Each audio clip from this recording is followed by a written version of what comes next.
Banyak dari kita yang beranggapan bahwa untuk meningkatkan hasil panen, memacu pengisian bulir padi, khususnya bulir-bulir yang berada pada pangkal malai, bisa dilakukan dengan memberikan fungisida. Namun, apakah anggapan ini memang benar? Yuk kita kupas lebih lanjut.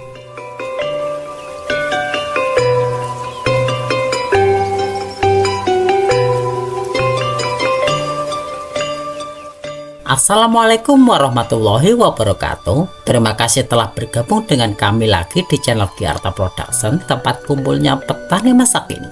Saya Eko akan menjadi host kita dalam perjalanan informasi kali ini ya. Jika rekan-rekan baru pertama kali mampir di channel ini, jangan lupa untuk subscribe agar tidak ketinggalan informasi terbaru seputar pertanian padi dari kami.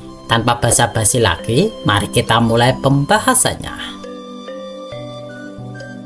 Nah, ketika tanaman padi mulai memasuki fase pengisian bulir, ada beberapa permasalahan yang sering kita hadapi ya, seperti banyaknya bulir hampa pada pangkal malai. Nah, fenomena ini sering mengakibatkan penurunan hasil panen karena bulir yang tidak terisi penuh pada pangkal malai ya. Masalah kedua, kondisi daun bendera yang tidak normal. Daun yang tidak sehat bisa menjadi indikasi adanya gangguan pada tanaman, baik itu karena serangan penyakit ataupun hama, maupun karena faktor lingkungan dan nutrisi ya. Dan banyak dari kita yang beranggapan bahwa penggunaan fungisida dapat meningkatkan pengisian bulir padi. Namun, apakah ini benar adanya?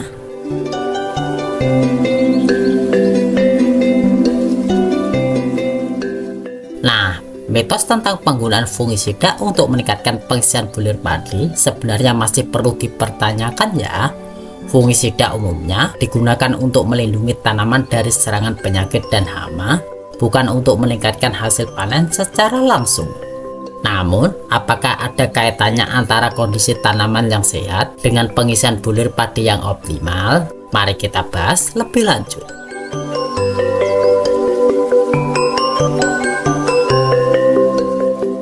Pada dasarnya, kesehatan tanaman memiliki keterkaitan yang erat dengan pengisian bulir padi yang optimal ya.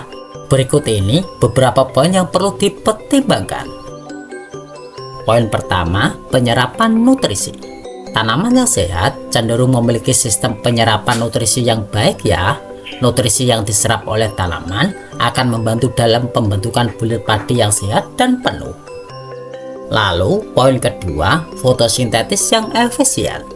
Tanaman yang sehat mampu melakukan fotosintesis dengan baik. Proses fotosintesis ini menghasilkan energi yang dibutuhkan untuk pertumbuhan dan perkembangan bulir padi. Selanjutnya, poin ketiga, kualitas tanah. Nah, kondisi tanah yang sehat juga berperan penting dalam pengisian bulir padi ya.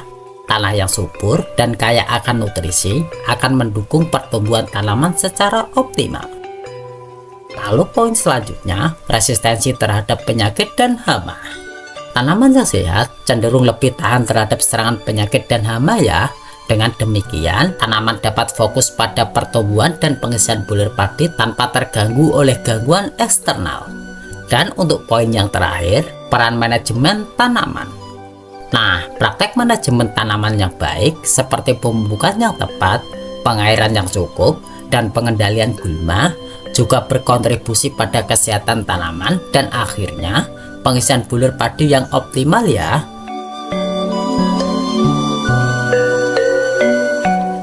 Dengan menjaga kesehatan tanaman secara keseluruhan, kita dapat secara efektif meningkatkan peluang untuk mencapai hasil panen yang maksimal.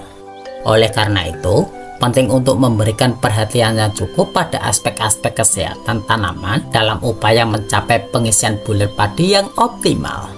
Nah, dalam penyemprotan kali ini, kita akan menggunakan beberapa amunisi yang direkomendasikan untuk memperbaiki kondisi tanaman dan meningkatkan pengisian bulir padi ya. Amunisi tersebut antara lain pupuk semprot KNO3 Super Java Bloom. Nah, pupuk ini mengandung kalium nitrat yang dapat membantu dalam pembentukan bulir padi yang sehat dan penuh ya. Kita gunakan dengan dosis 3 sendok makan per tangkinya. Dan amunisi kedua, pupuk kalsium Java Higros. Nah, kalsium memiliki peran penting dalam menjaga kekuatan dan kesehatan struktur tanaman, termasuk daun dan batangnya, yang pada gilirannya dapat mempengaruhi pengisian bulir padi. Kita gunakan dengan dosis 4 sendok makan per tangkinya. Amunisi selanjutnya, CPT Gipgru Panen. Nah, Gipgru merupakan zat pengatur tumbuh yang dapat merangsang pertumbuhan dan perkembangan tanaman, termasuk pembentukan bulir padi ya. Kita gunakan 1 saset per tangkinya.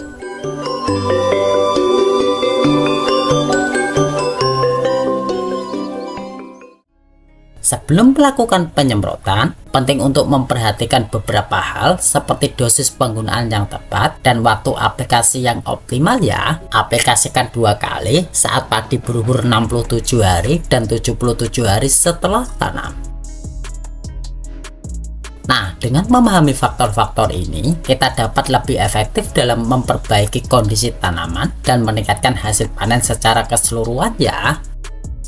Itulah pembahasan kita kali ini mengenai permasalahan pengisian bulir padi, mitos dan fakta seputar penggunaan fungisida, serta amunisi yang dapat digunakan untuk memperbaiki kondisi tanaman ya. Terima kasih telah menyimak. Jangan lupa untuk like, komen, dan share video ini agar informasi ini dapat bermanfaat bagi lebih banyak rekan-rekan petani lainnya. Sampai jumpa di video selanjutnya. Saya Eko. Terima kasih sudah menonton hingga akhir. Dan salam sukses petani Indonesia.